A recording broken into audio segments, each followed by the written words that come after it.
If your business relies on people with unique skills, you are probably burning them out with bad systems. It's not your fault, and it's not their fault. It is a design problem. This conversation is for leaders, entrepreneurs, and anyone looking to truly understand how to protect their team's mental energy and rediscover why they started in the first place.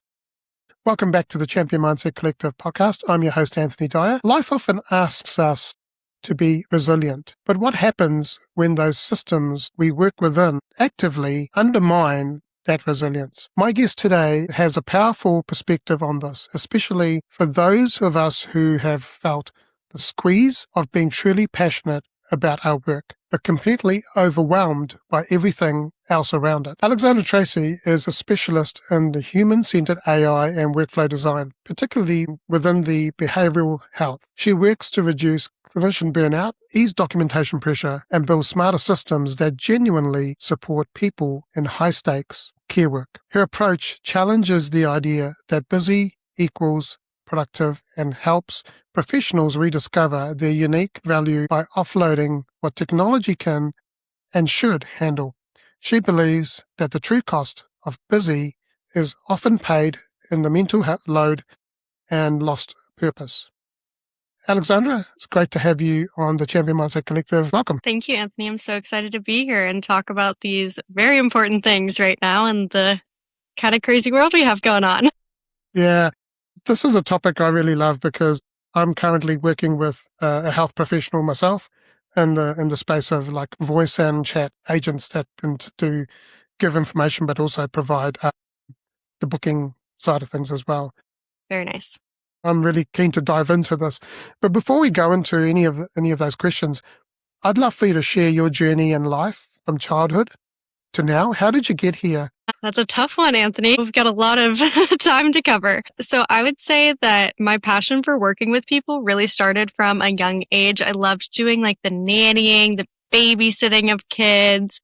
And then once I was in high school, I really found a passion for volunteering with kiddos with autism, intellectual disabilities, cerebral palsy. And so that kind of kickstarted my passion for working with kids and working with individuals that maybe have a little bit higher acuity of needs. And that propulsed onto undergraduate training and then graduate school. And then I really found my niche of working with high acuity clients in different settings. So I was in intensive outpatient programs. So that's like up to 12 hours of therapy a week. And then was also an integrated healthcare system. So that's like working with inside of a hospital, very integrated with other professionals on a team, all coming together to work for a specific client at a time, and then went into private practice. So all in all, childhood to now, I would just say I always was in the field of helping others and especially kiddos. And that's kind of got me to where I am today, which is helping the people that help train me, which now, so going into the software field and the tech space in order to help the therapist, because that's who I was. I was a therapist. Thank you for sharing that. And it's so much more purposeful when you're helping and serving others, right? Mm-hmm. And when you take the focus off yourself and you're helping other people, it's so much more purposeful and meaningful in life as well. Absolutely. Yeah. So thank you for sharing that. Now, I know that you spent years in high equity clinical work, which is incredibly demanding. Before we talk about the AI systems, can you tell me a bit about what workload actually felt like on a day-to-day basis and what it eventually showed you about the limits of human resilience? Yeah, absolutely. When you're working in a high acuity setting, the day doesn't really have an off switch. So specifically for the population I was working with teens and young adults in a suicide prevention clinic. So you can imagine, even if a therapist has the best boundaries and the best self-care, we're all human beings. We're going to go home and think about those clients at the end of the day. It's like I said, it's just you don't have an off switch. And what was so hard about it was I loved the clinical work that I did. I loved showing up for my patients every single day. The thing that was really difficult for me, and I think this is where that resilience piece that you're asking gets brought in, is that resilience as a therapist kind of is used as a cover story. We praise clinicians for being resilient, But a lot of what we're asking them to be resilient about is broken infrastructure. So not the human suffering and the clinical work that we're asking them to do and what they signed up for. So I had no problem sitting in those hard spaces, those hard rooms for 25 hours a week. What really grinded my gears was at the 4 o'clock on a Friday, I was still doing documentation notes and I was still like doing care coordination. I was still trying to network with other clients to build up or network with other clinicians to build up my own private practice. Just all these other things that could have been fixed by tools were being put on me as a resilience thing, which never made sense because I was like, I didn't sign up to be a therapist to do 10 hours of documentation every week or all of this marketing stuff. I signed up to be a therapist to like help people. So that was what kind of high acuity systems looked like. I guess in this whole industrial age that we've been living in, it's all been about the tasks, right, that you have to do. I kind of feel like we've been like human robots, effectively. And now we've got humanoid robots that are coming. We called it a job. What was really going on for you there? Like deep down, what was actually happening when you were going through that resilience? Yeah. Well, I think at that time when I was in the high acuity work, I was in grad school or just coming out of grad school. So I was like what we call a baby therapist. So I was still very new to therapy. And I think when you are a newer therapist, you're putting so much pressure on yourself already to like, kind of fake it till you make it. Like, I don't know what I'm doing. I just got into this field. And so when you have all of these demands on yourself of like the clinical work, which is the important part of the job, right? Like showing up for your patients is so important. And then you have a supervisor, your manager, or your, group practice director also being like, hey, I need your notes in on time. You're behind. You need to do this assessment. You need to take on this new client. You need to do X, Y, Z. You really start to internalize that and be like, am I not cut out to be a therapist? When in reality, it has nothing to do with your clinical skills. It's all about those extra things that a tool could be, could take the weight off, could take that mental load off. And as a baby therapist, you're going to internalize that and be like, maybe I should have never gotten into this field, which is real harm. And I think we're seeing that more and more with our younger therapists and our associate level therapists. They're like, I don't think I can handle this because there's so much broken infrastructure. Yeah, that just leads to burnout, right? Because when you're doing therapy, I guess it's a little bit like coaching, where you're putting a lot of energy into the conversations and the work that you're doing. And then to have to offload all that into a document, or it can lead to burnout and you don't enjoy the job. You don't enjoy the work that you're doing. How did it shape your view of what support actually means? Great question. I think on a systems level, when we're thinking about support, especially in the mental health space, supporting clinicians, one way is to be like, okay, let's actually give them the tools that would be helpful for them to do their job. And then on a different page, it's how do we not monetize every single thing, right? Like always having to bring a new referral in, always having to market yourself as this clinician that does everything, even though you are very niche. So I think give the therapist the tools that they want to give the therapist the tools that they need. Don't just slap a tool on them and be like, well, you have to use this because this is what the entire group practice is using. It's like, no, listen to the therapist, listen to the clinicians. What do they want to use? What do they think will be most helpful for them? Yeah, 100%. It sounds like you really enjoyed the work that you did, apart from the admin side of things, but the infrastructure around it was like a breaking point. Can you elaborate on that distinction between the core passion and the friction around that, and how that impacts people in high stakes roles, whether they're clinicians or whether they're business owners? When I think about infrastructure versus supporting someone, I think a really easy way to spot out, like, is this a me thing? Do I just need to be working harder versus an infrastructure thing is asking yourself, is this something that I'm doing every single day and does not need human oversight for? I like data copying. Why am I putting this data in from here into here 10 times a day when that can easily be automated? Or every single time someone reaches out, I send a variation of this one email, right? That should be gone. We should not be wasting our time on that. And I think there's this sticky and like a little bit of friction with people because they're so worried about AI taking their job. And instead of being worried about AI taking our job, it's like, hey guys, we can actually use AI to make your job a lot easier, right? Yeah. Like we should be using this as a tool for ourselves and not look at AI like this is something that's going to just like completely replace your role.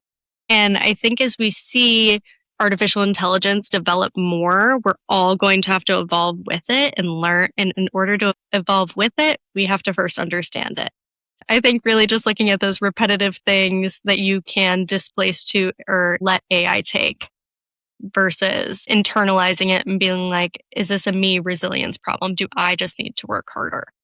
Were there any specific points of friction that really started to wear you down? Ooh, in the therapy world? Absolutely. What were they? I would say the biggest thing for me was our assessments. So therapy assessments, especially in high acuity case, like a high acuity setting, can take a very long time. They take like 3 hours to do, like you and me just talking for 3 hours. And I'm just writing down a bunch of shorthand notes. And then I graph them by hand. This is how I used to do things. And then I would graph your mood, your symptoms, your energy, your sleep by hand. And then after all that was done, I still had to write this into a cohesive narrative that hit all of these specifics for insurance just to reimburse you for the work that you've already done.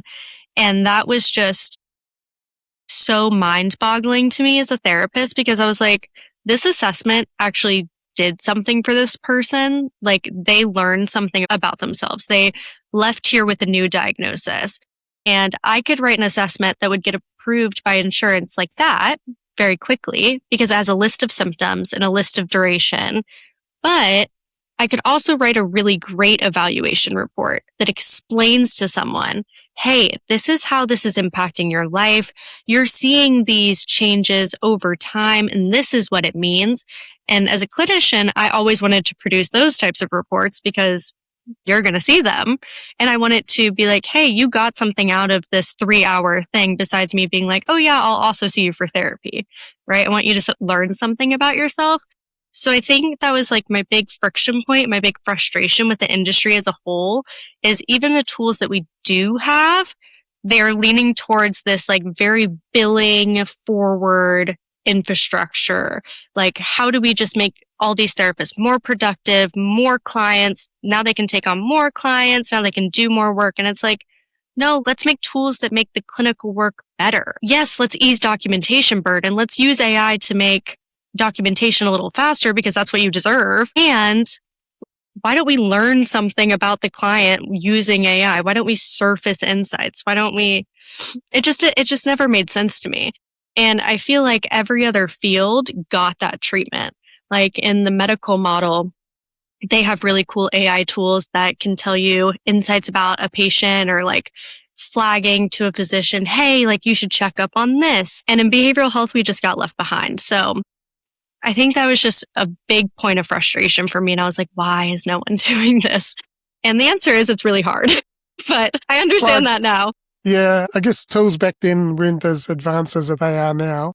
Mm-hmm. Even AI wasn't that advanced probably. So like for you, how did you start to separate the love for your work from the frustration of the tools? I mean, to be completely honest with you, it was like a lot of like therapeutic reflection. It was a lot of journaling and it was a lot of talking with my colleagues and like really trusted professionals I have in the space of being like, what are you like, how are y'all handling this? How are you guys dealing with these pressures to perform almost and to like be someone that's so on top of everything? And yeah, no, I just remember sitting there one day and being like, no, like I have good referrals. I have people that like send me clients because they're too acute for their comfort level. And I just sat there and I was like, no, this is a systems issue. Like no one is investing in these tools. And this is not a therapist. This is not a reflection of my therapy skills. This is a reflection of larger systems not creating things that therapists actually want because they're not therapists, so they wouldn't know what we actually want. So it sounds like you guys had to go through your own therapy together to... All therapists have therapists. I want to just make that known. Any therapist you see most definitely has their own therapist, because we cannot show up for our clients if we're not 100%. Yeah, exactly. Now, you talk about people being the workaround for broken tools. We've just been talking about that. So this is something that I think a lot of people will connect with, especially entrepreneurs juggling many hats. And we were just talking about this before this recording, is that as an entrepreneur, it's part and parcel that you are going to be wearing many different hats. What is the mental, emotional toll of constantly being the workaround? And how does that prevent people from doing their best work? And the burnout risk is just astronomical. And I think it's hard for people that work for a company, especially if you're always the person that the extra work falls on, because the higher ups, like people, your boss, knows that you can get it done and they know that they can trust you. But instead of them taking the time to find those gaps in their workflow and in their infrastructure, they're like, well, Anthony's got it. Why would I spend the time going through everything? Because I know Anthony's got it.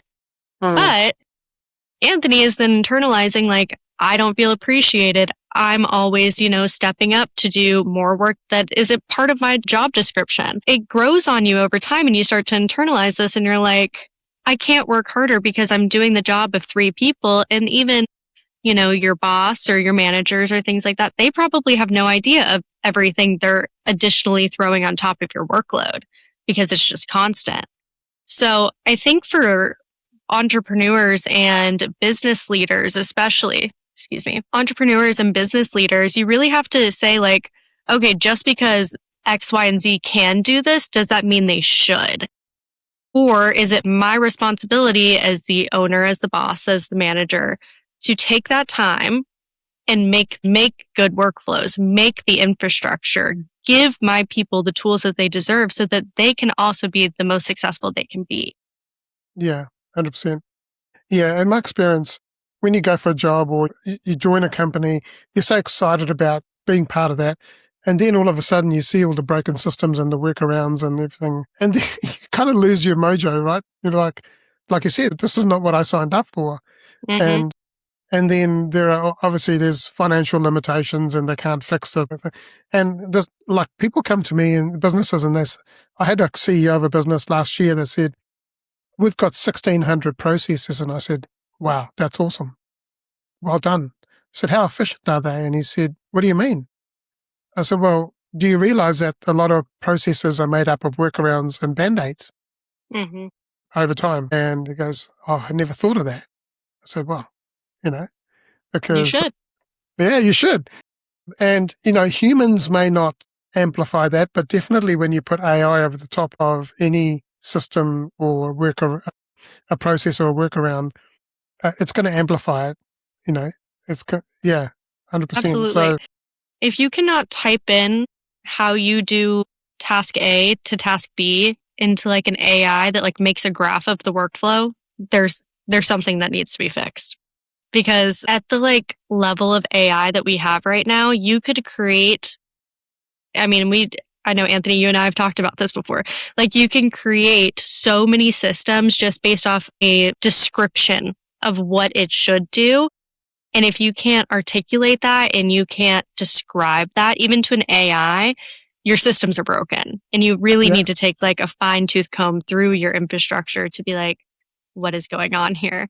And how do I support the human beings that work for me or work with me? Because you don't want those people to leave. Yeah. Burnout is high.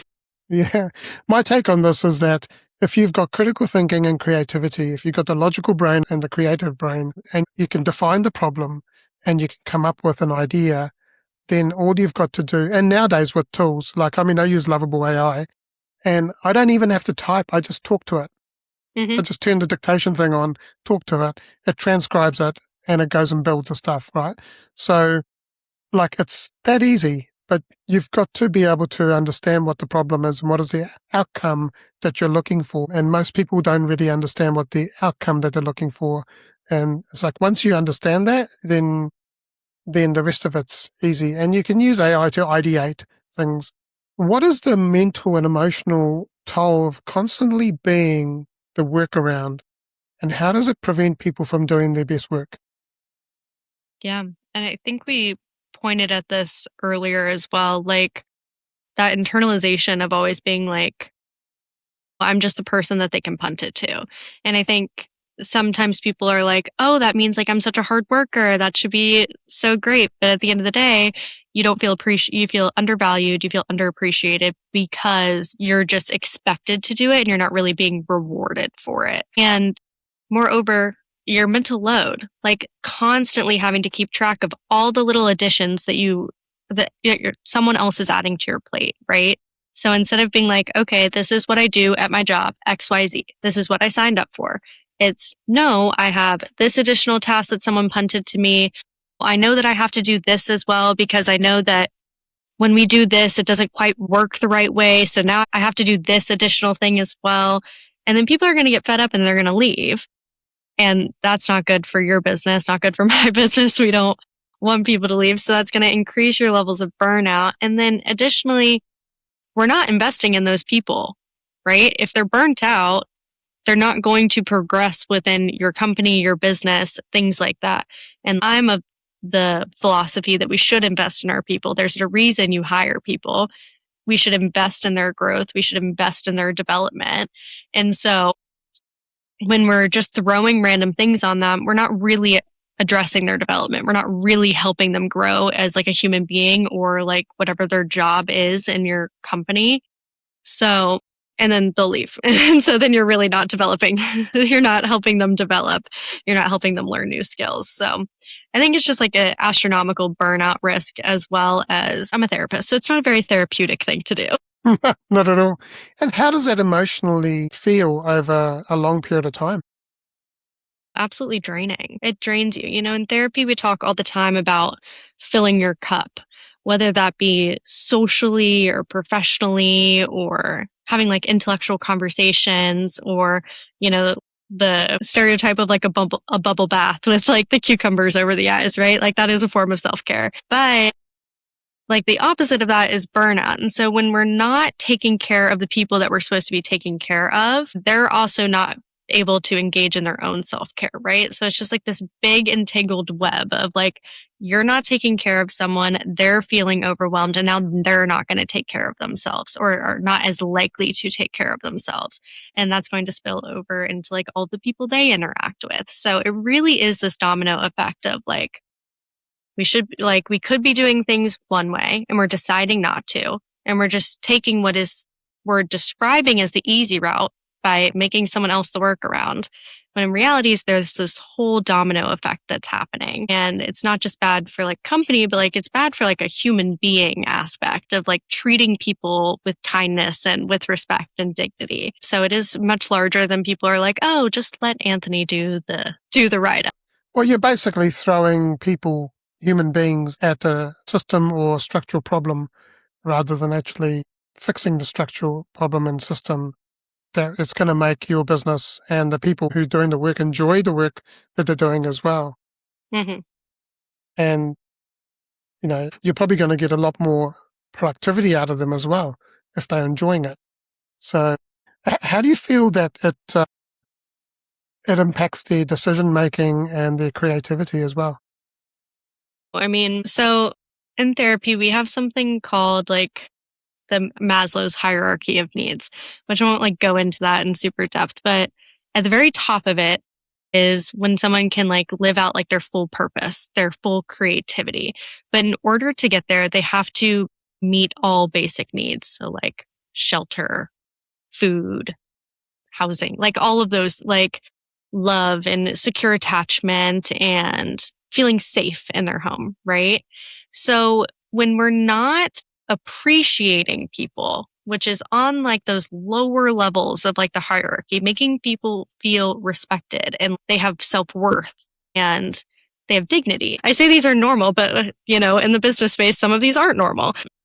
Really respecting someone as a human being and like giving them the dignity and the respect that they should have, they're not able to reach those higher levels of that hierarchy. You're not going to be someone that can express themselves in paintings and in art and listen to tons of different music if you're just trying to meet your day-to-day survival skills, right?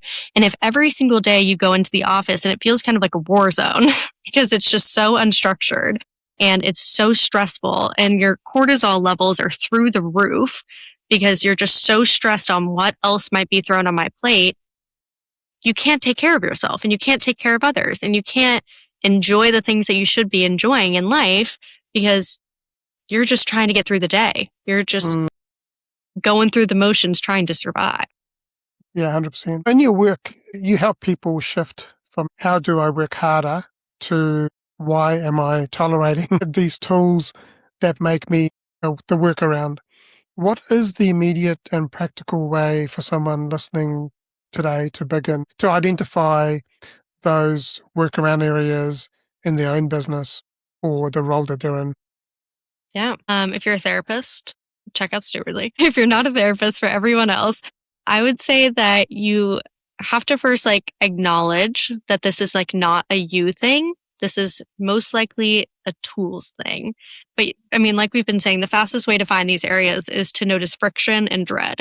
If every single time you're doing X task, you're finding a lot of dread and friction doing it, that's probably a task that can be automated. I'd say 9 times out of 10. So where in your week are you feeling resistance that's out of proportion of the actual difficulty of the task? Is it a hard task because it's boring and you do it all the time? Or is it hard because it requires a lot of creativity and it needs a lot of human oversight? But if that's your answer, then you probably have to do at least a little bit of it on your own. But if it's the first and you're like, no, I just hate doing this task because I do it every single day and it's so monotonous and it's so boring and it's not bringing me anything to my life or my business, it's probably something that you can automate. And then some other things that I think about are, where am I the only one who knows how something works? So I think as a business, we definitely don't want that to be the case where you're the only person that knows how to do something. So I'd say first, make a standard, make an industry infrastructure around that. And also is it something, again, needs human oversight, or can it be can it be repetitive? Can it be a system? Can it be duplicated over time?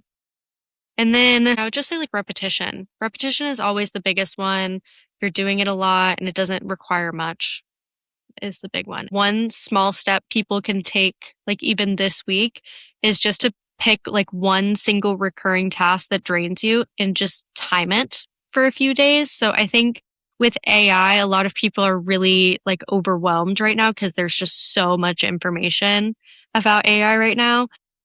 I think the best way to get into AI is to take really small steps into it. So first, notice the task that drains you. Second, time it for a few days. Log how long it takes and how it makes you feel. And we do that because you can't fix what you don't make visible. And then once you do that, you can be like, okay, I'll start with what I know. I'll start with ChatGPT and I'll see what ChatGPT says and I'll go from there. And just starting and breaking things down into those small little steps takes the overwhelm away from you. And it makes it a lot more digestible to a lot of people. Yeah, 100%. Agree with you. In my business, in our workflows, that's what I'm doing, is helping people go from overwhelm to calm. And I do the AI clarity assessments. And usually, sometimes business owners will go, what tool should I use? And I say, that's the wrong conversation. We're not going to have that conversation today. What I want to understand is, where in your business are you doing repetitive tasks? Where are you being the bottleneck yourself as a business owner? Where are you doing things that maybe you shouldn't be doing, where you could be doing other things? And where are you finding the resistance, and where are you finding where you're not enjoying the work that you're doing? And I mean, I sat down with a business owner last week and she said to me, I hate writing newsletters. I don't like writing blogs, and I don't like social media posting. I said, so what would it feel like if you didn't have to do that? Or it was done for you, and then all you had to do was just check it and make sure that it's okay. Or we provided a done for you service where we do it for you. And she said, well, that would be amazing because I wouldn't have to do all that stuff. So often it's just really understanding what are the things you're resisting with, right? And are they repetitive tasks? And if they are repetitive tasks, then AI is going to eat it up like breakfast. As as Arnold said in Commando, I eat green berets for breakfast. It's like, it's a bit like that where, like AI is going to go, yeah, if it's repeatable, then it could do it. So I remember a few years ago when I was working for a telco, Vodafone, they asked me to automate something around the fiber network. And what a process used to take an hour for a human to build the whole record for one fiber connection, we automated it and we condensed it down to 20 seconds from 1 hour, right? Yeah, that's because insanely impressive. when you looked at the process, and I said to the chief architect, I said, look, a lot of this we can pre-build because we know how the network is put together. I said, all we've got to do is build the last mile to the fiber connection point. And literally all the user had to do was to get an ID for the room and put that in, push the button, and everything else was done automatically. So this was a GE product that we were working with, which was 10 years out of support as well. And we built this, and we went to the user conference and we showed them what we had built, and their jaws just dropped. They couldn't believe that we took a 10-year out of support product and we built this automation into it. And at the end of it, there would be a text file with all the connection information for the technician to go and do the install. Yeah, that's amazing. Like 2018, Yeah. No, I totally feel you. When I speak to other people that are outside of therapy and are outside of clinicians, and I tell them, and I'm like, yeah, like we have EHRs, those are electronic health records. That's where we store all of your notes. And I tell them, I'm like, oh yeah, all of that data is just stored in silos. We don't do anything with it besides submit it to insurance for billing. We don't use it to be a tool. We don't use it for clinical insights. We just make the data and then it just sits there. And then we shoot up a prayer and hope that whenever we need to go find something in the chart that we actually documented it. And they're like, what do you mean? Like, you have all this data sitting in silos. And I'm like, oh yeah, no, it just sits there. And so when I tell them about our software and they're like, oh, it's all connected. And I'm like, yeah. They're like, well, that makes sense. And I'm like, right? Like, it all makes sense. Things should be connected. And it's really interesting to see how AI is just like breaking down all of those barriers. It's like what we thought was once possible or was not once possible now is, like what you were saying with the fiber. Like, that's just crazy taking something. Well, I mean, like you've seen the process that you've followed to get to this point in the recording, and I've created a whole guest journey, but also once the podcast gets recorded, what happens afterwards, right?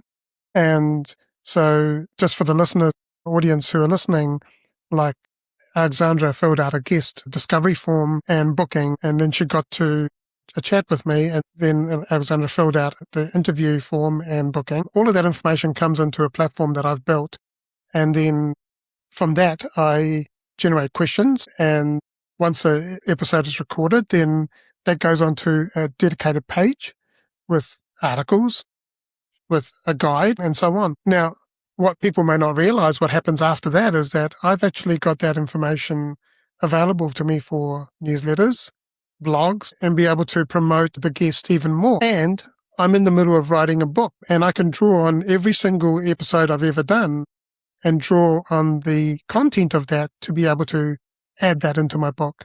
So there's so many different uses for the information that is being captured through a simple recording and a conversation that we are having. And it's just amazing. When you systemize things, when you think about things and how you want things to work. And this was an idea 3 years ago in my head. So it's been mulling over for 3 years. And then finally this year, I built it, So now, Alexandra, tell us about your product and what it does and how it helps therapists. Take us through the whole journey of how you came about building this, and what was the frustrations? I mean, we've talked about a lot of these frustrations, but what led you to build this product? Yeah.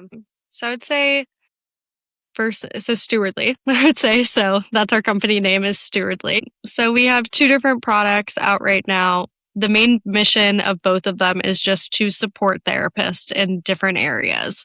So our Stewardly software, that is our clinical acceleration platform, that is for therapists' notes, right? So instead of keeping that data stored in silos, we're going to have it connect across the entire patient record so that you can see insights into your patient's functioning. So if you enter a mood score 1 week and then you do it the next 6 weeks, we're going to show you that immediately, right? So now you have like a bigger, more conceptual look at your client over time. You're not having to dig in the chart. We have these things called chart reviews. So like when I really want to know when this patient started this medication and if that coincided with a mood drop, it's like, no, we don't need to spend 2 hours going through every single note. Let's just ask the voice feature and it'll let you know. So it's saving time, but it's also helping the therapist be more present in the room without having to worry about all of those admin things. And then our newest venture that we're really getting into, and I'm so excited about this, is Stewardly Connect. And that is just a space for therapists who want to connect with other therapists. And then we added a little referral network on top of that. So we wanted to really create a community for therapists so that they don't have to try and connect on LinkedIn or in these like really siloed Facebook groups that are just based in your city. We wanted to create something nationally so that therapists could support each other even when they're not in person. And we'll do in-person groups too, or in-person events as well. But I'm really excited to see how that continues to compound over time. How I got here. I'll be so honest with you, Anthony. I was at the dinner table and it was 9 p.m. on a Sunday, and I was still doing notes from last Monday. Oh my gosh. I had taken on a few too many clients that week. I had some, just life stuff happened, and I was going to be sitting there until about 1 a.m. if I wanted to get all finished up before the start of the week. And in that moment, I was like, I love therapy so much and I just hate these tools. And so then I started talking to all my other colleagues and all my friends in the field, and we started doing market research, and we were like, this doesn't exist. So I guess we're going to have to build it, if not for everyone, at least for ourselves. So then we started building it, and we used a lot of intelligence in order to just get us to that first step of being like, okay, we're going from therapist into this like new mysterious world of software development. So AI was really helpful in those beginning parts of the research and understanding like what those next steps are in becoming a business and becoming a company. And then we really wanted to like align our missions and values around like what a therapist does in clinical work. We wanted to emulate that in the software as well. So every architecture design that we have and every feature that we have is based off like what myself and our clinical advisory board, we come together and we discuss these features, and we are like, do these hold up with our ethical standards? Do these things like help clinicians actually, or is this just like a fancy feature we can tack on and hope to God people like it? No, it's like a conversation that we have about like the ethical implications about it, the helpful in the clinical setting, or is this just something that's going to make us money, right? So we're really trying to come at it with a very like human-centered approach with clinical intelligence, as well as just a very ethical one, because therapists, we're all about that. And so we want to honor continuing with those ethics, missions, and values. Yes, that's amazing. That's great that you took a problem or a pain point that you had. And often these things start with our own pain points, and then there's other people that are going through it as well. I mean, I get this a lot when I'm talking with guests who are also podcasters, and they go, I'm in complete chaos. And they go, can you help me build this? And I'm like, yeah, sure. It's great that you've done that. How long has that journey taken? And I'm sure there's been a lot of challenges along the way, as there always is with, and could you tell us a little bit about that? Say like the beginning market research and the beginning of just like us all talking about this started like 3 years ago. Us just being, I remember we were we have something called like a case consultation. And it was after our case consultation meeting, we had just gotten through and like a patient we were seeing. And at the end, we were all just sitting there. We were like, oh my gosh, we were all so frustrated. I had told them, I was like, I was up until 1 a.m. last night doing all these notes, and everyone was like, same, same, same. And we all just started talking about our frustrations. And then we were all still working full time. So those first few months and years were a little bit slower until we took the deep dive into it. But I would say this whole thing has taken the last few years of at least thinking about it and being intentional, bringing the right people on board, and making sure that it's actually something that therapists want and not just something that could be helpful. A lot of our stance is just because AI can doesn't mean it should. So we're trying to be just very thoughtful about everything. Yeah. What's the response been from people who have started using it? And also, what are some of the feedback in terms of, save me this amount of time, or it's this amount of brain space, or I'm feeling calm? Yeah. One of my favorite testimonials we've gotten has just been like, Stewardly allows me to be more present in the room with my clients. And that is my favorite thing to hear all day long, is a therapist feeling like that relief as they walk through the door into a meeting with a client. I think that is the best thing that we can ask for as a software company, right? Is feeling that relief and like, okay, I know that when this session is done, I'm going to be able to do my notes in 90 seconds, and they're actually going to do something for me. They're going to help me with this clinical picture of my client. And it's not going to be just something I copied and pasted over from the last week that does absolutely nothing for my clinical picture. So that has been my favorite testimonial. It's just like, it allows me to be more present in the room with my clients. I can throw, it takes 90 seconds to do a note, and we're going down from 3-hour assessments to about 20 minutes to write up. But I think at the end of the day, it's just therapists feeling like they want to stay in the field a little bit longer because they feel supported. And I think that's just huge. Mm. Thank you for sharing that. Now, AI often feels like it's adding complexity, but your core message is about reducing the mental load. In what specific ways should AI be making our lives simpler and work more focused on especially the critical tasks that we require a unique human judgment? Yeah. Yeah. Speaking on first, like how AI can definitely add to a mental load if you're not being really wise about how you're using it. My core belief is that AI should be subtractive, not additive. So it should take the low judgment load off of your plate. So when you and I were talking about those repetitive tasks, those workflows that can just be managed like this, like it doesn't really need human oversight. Now, when we talk about AI in a clinical setting, I think there's a lot of nuance here. So I don't think an AI should be able to say, like, yeah, based off your symptoms, you definitely have bipolar disorder. Absolutely not. No. An AI should never diagnose. Another thing that I have like a trickier time with AI involvement in like the behavioral health setting is AI scribes. So a scribe that just records an entire therapeutic session and then makes a note from that. So where I have a hard time with that is that the AI makes decisions about what is and what is not important to include in that note from that transcript.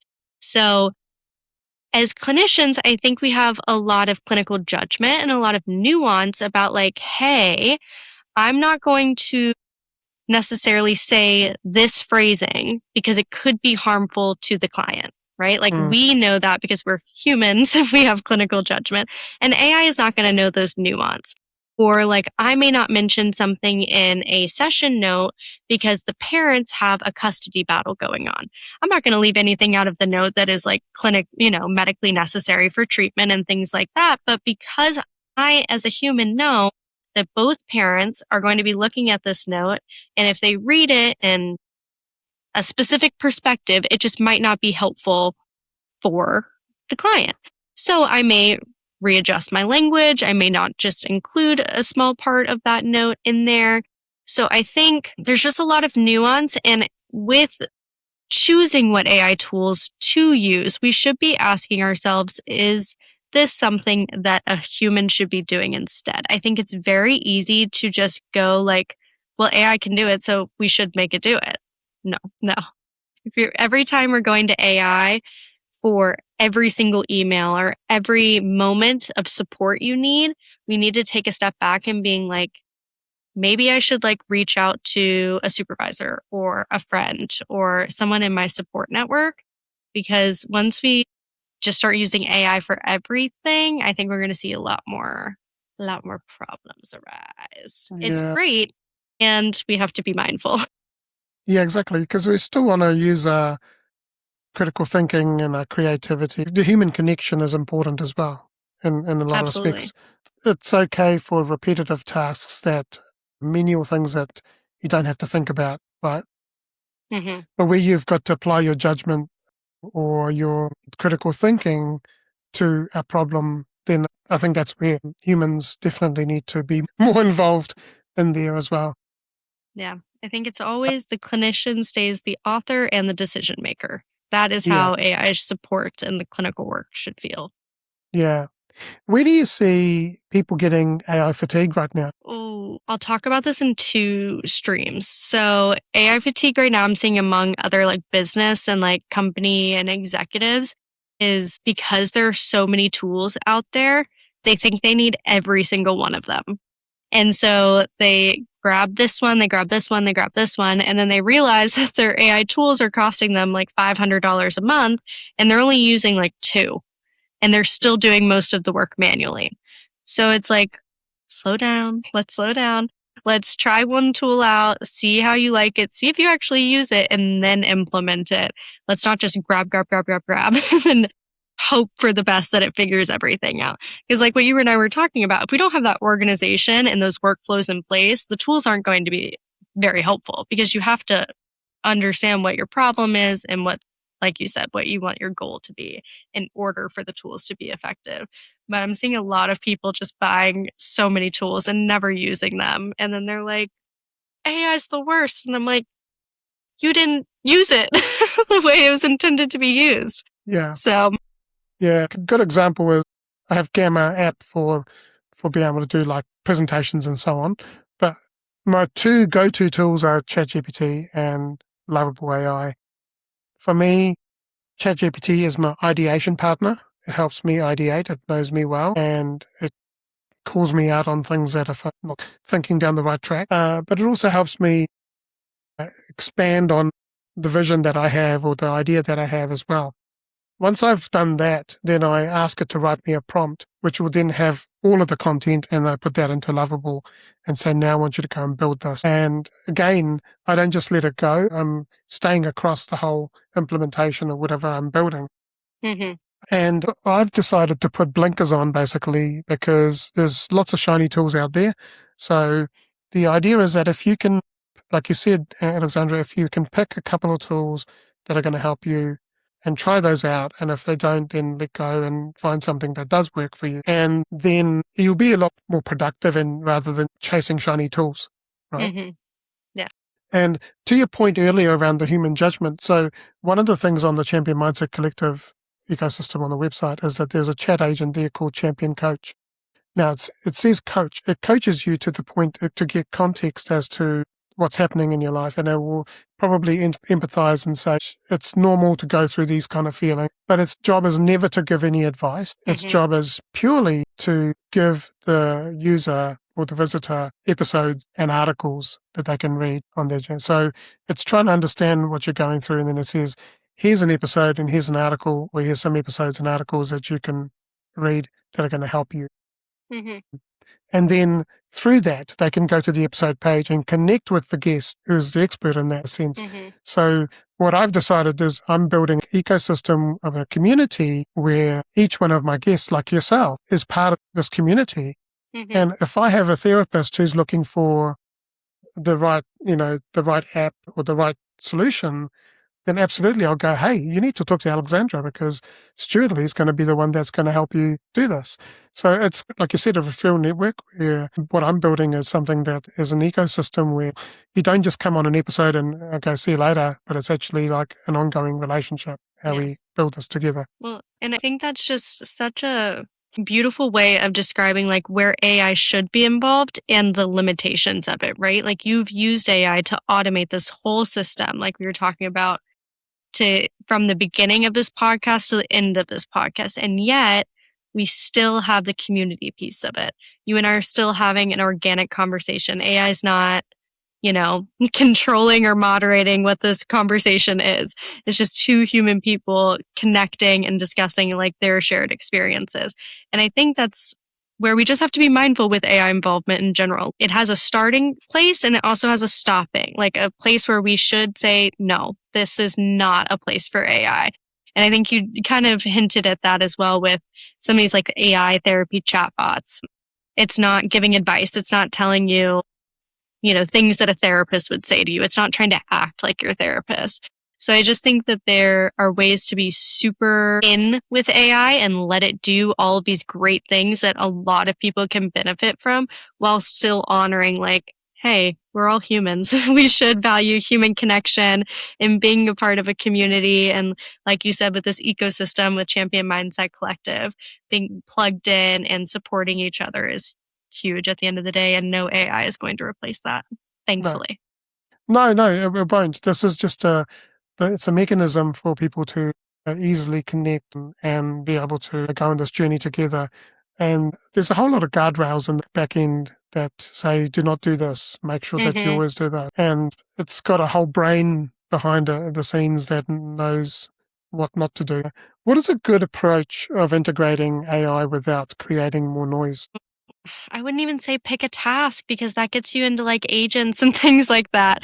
Pick So a to pain start, point. yeah, I would say if you're brand new to AI, like start AI by like writing out an email that you're having a really hard time drafting and seeing what it comes up with for you using like the large language models like ChatGPT or Claude or things like that, or have some fun with it. And one of my favorite tools right now is Nano Banana. Anthony, I don't know if you're familiar with Yeah. it, but I'm using Nano Banana so much for our marketing right now. And like you can have fun with it, make cool images, make things that you would love to draw, but maybe don't have like the time or the expertise to craft.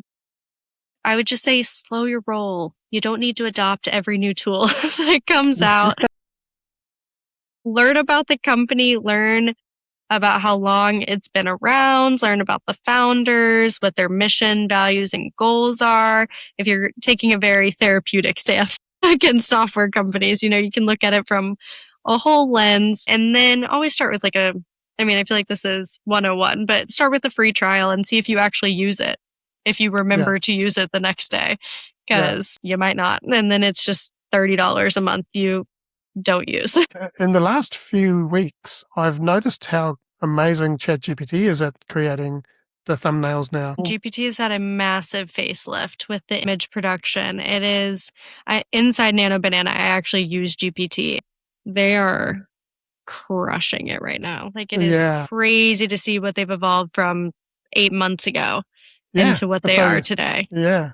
So every 16:9 thumbnail that I use now, I'm actually creating it in. Before I was creating it in my platform through Gemini, but now I'm doing it through ChatGPT, and the likeness of the guest and everything it's amazing. It's interesting because like you build something and then you go, "Ooh, this has got better," and then you go back and iterate that. That's awesome. I think as we were talking about just our conversation and thinking about like not adding to the noise, I think that's one of the big things we're going to see is like integrations into everything else. It's especially interesting in behavioral health because we don't have a lot of public APIs for viewers. APIs are what it's kind of like the back door into a software being able to communicate with each other is a public API. So right now, a lot of EHRs do not have like what we call public access APIs. So that means they will not integrate with other softwares, which makes it really hard if you're trying to create a software because you don't have that API to connect it. So it's you either have to usually be an all-in-one platform or you're able to integrate with other software. So that's been really interesting. So that is cool, Anthony, that you're able to get everything into one spot because I think that adds a lot to the noise is when it's everywhere. Yeah, some of it's APIs, some of it's webhook as well. Where if it's a web page, you can do a webhook and pull information through. But I built an API connection. And again, for people who don't understand what APIs are, if you think about going to a restaurant and ordering a meal, you will order a meal with a waiter, not with the chef. So the waiter is your interface between you and the kitchen. And what I've done with YouTube is that I've got an API connection. So when I add your videos to your page, I don't have to copy links or anything.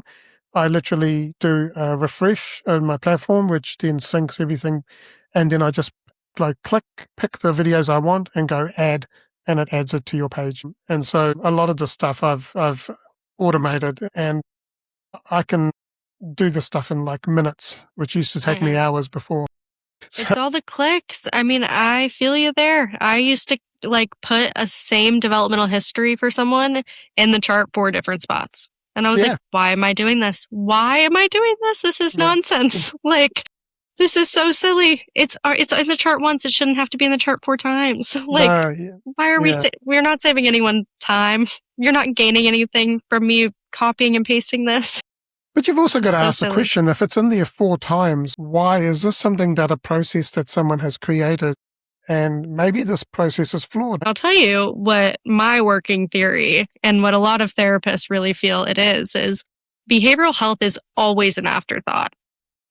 Mental health is always the last to get thought about.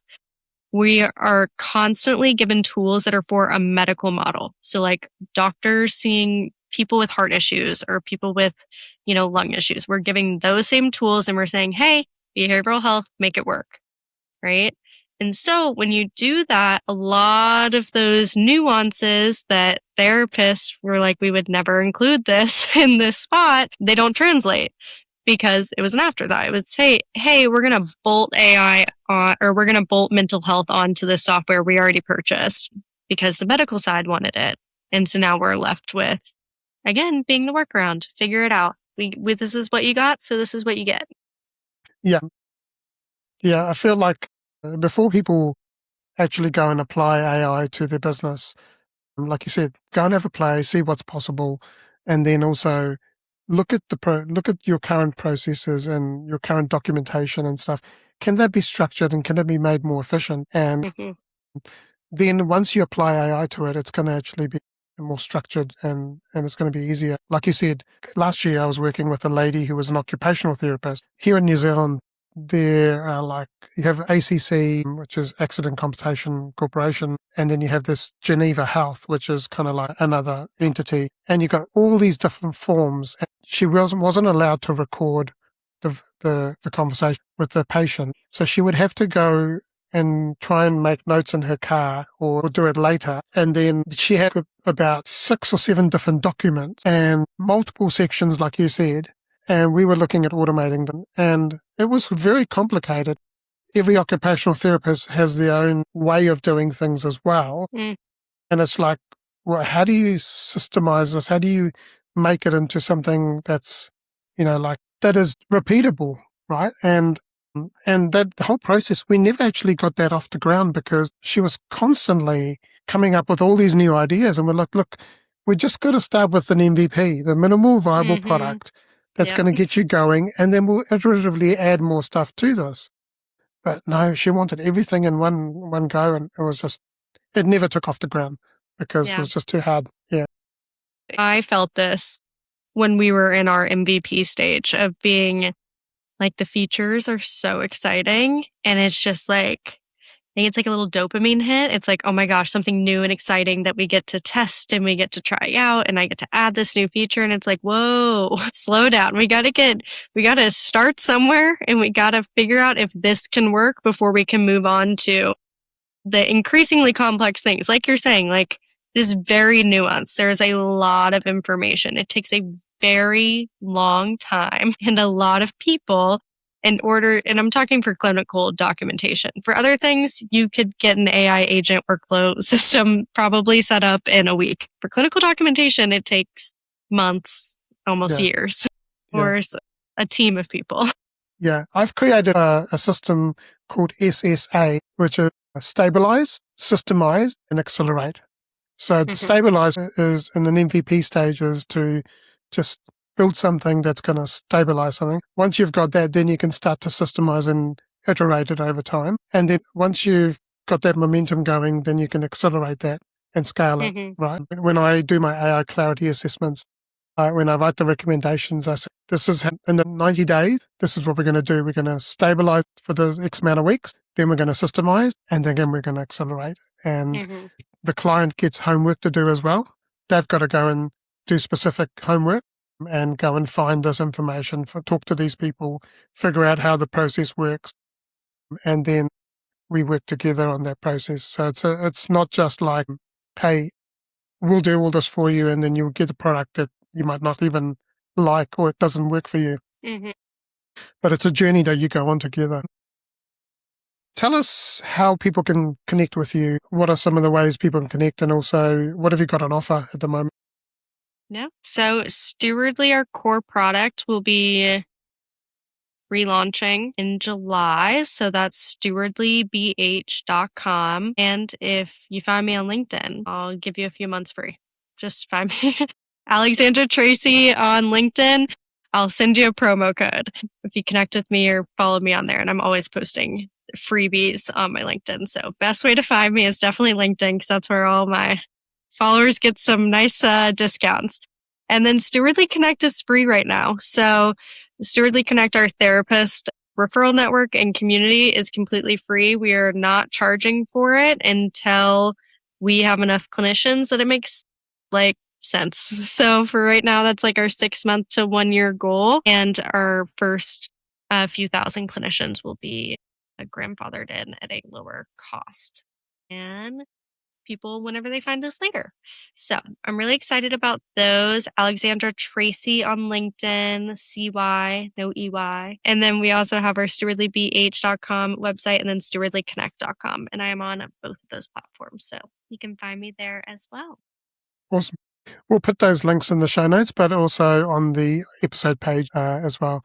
And again, there'll be an article. So the transcript gets written into an article, and the article then gets distilled down into a 3-page practical guide that people can download for free, and they can start to apply that in their business or their life. We're at the quick fire questions, so we've got 6 really quick fire questions. You can answer these in a short sentence or a single word.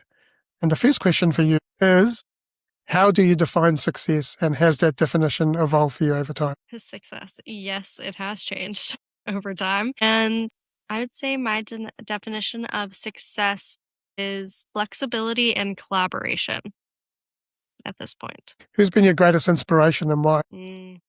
My greatest inspiration is therapists, always. I am so appreciative of the hard work that they do, and I'm just really grateful that we can support them in unique ways. What is something that you believe that others may disagree with? That burnout is mostly an environmental and design problem, not a personal resilience problem. If you could go back and give young Alexandra some advice, what would that be? This is such a cliche, but failure is not a bad thing. We learn from failure. Failure is great. Oh, and network more. Oh my gosh, I wish I would have networked more when I was younger. Yeah, absolutely. What is one message that you'd like to share with the world? Good one. Stop building systems that depend on people being superhuman, and stop measuring people by how well they tolerate that friction that shouldn't exist. And the last question for you is, what does it mean to you to be a champion and have a champion mindset? To be a champion to me is not just about the grinding mindset or grinding the hardest.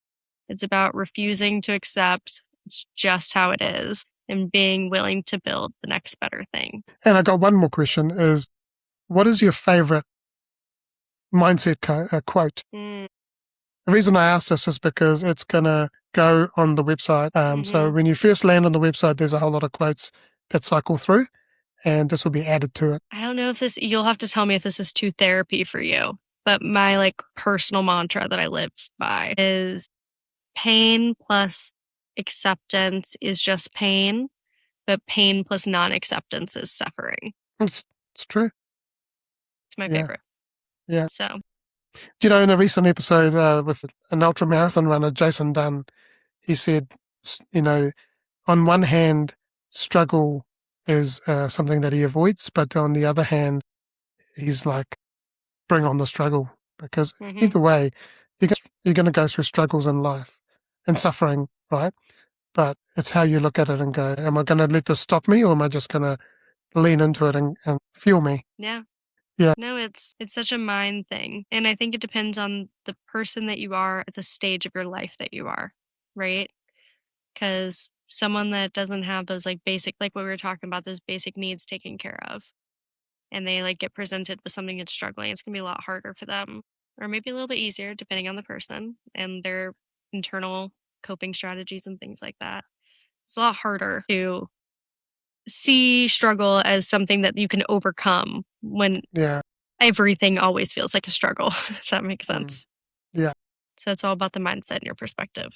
It is. And, if I look back at my journey and how far I've come, instead of looking at the gap, but if I look back 2-3 years, I used to be anxious and a whole lot of stuff. Now, no anxiety at all.